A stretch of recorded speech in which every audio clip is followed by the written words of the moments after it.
Hello, welcome to the Voice of Vietnam Manufacturing interview series. My name is Chris, and my goal in 2023 is to interview 52 professionals working in the manufacturing industry. I want to share their stories with you. I am a sourcing expert based here in Ho Chi Minh City with 10 years of experience. Today, allow me to introduce you to... Can you explain for us in layman's terms, in basic terms, what's the difference between worsted wool and woolen wool? Okay, woolen wool is basically can be work with different fiber length, also shorter. It's included in a carding process. And the spinning machine are quite different. And the preparation is similar up to a certain point. The final yarn is totally different. I mean, the counts are different. The possibility to have effects are different.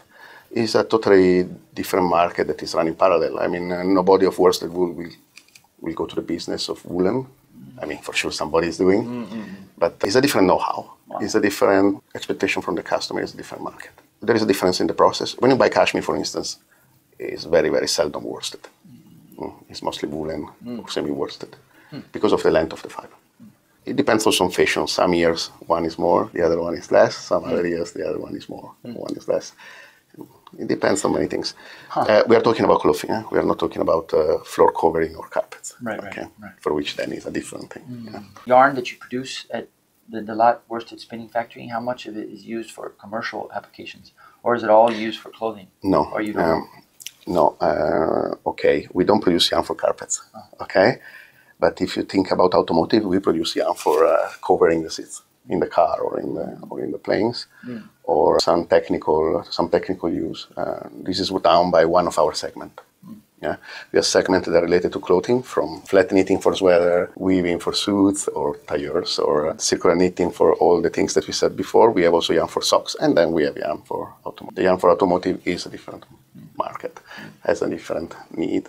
There is more use of synthetic or artificial fiber together with it. And like the one for circular knitting is the one that is more innovative. Let's say that in these two segments, circular knitting and automotive, there are many things happening. The use of new fibers and all these things that we explained before. You can feel it more in these two segments compared to the others. Just to tell you some numbers, because otherwise we talk about nothing.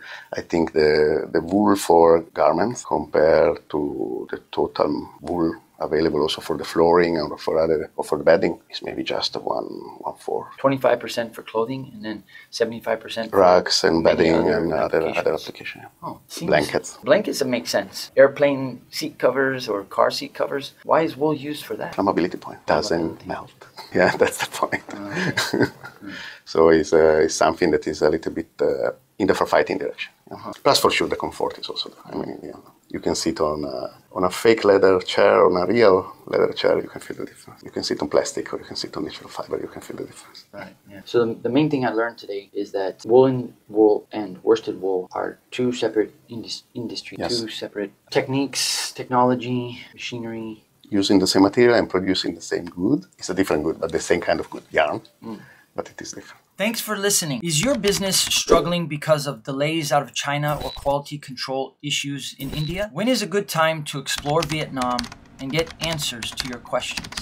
I offer 8 webinars each month. Every Wednesday, 1 in the morning, 1 in the evening. I cover various topics like comparing China to Vietnam, comparing the north to the south of Vietnam, talking about small quantity versus large quantity. One of the webinars focuses on the first 3 steps that you need to get started working with factories in Vietnam. I also allow for 20 minutes at the end of each webinar for questions and answers. So if you join the webinar, prepare your questions and I'll do my best to answer. Links to join the webinar are in the description below, or you can use the link for Calendly and schedule a one-on-one chat with me. Let's work together to find the right factory fast. I wish you all the best and look forward to meeting you one day here in Vietnam.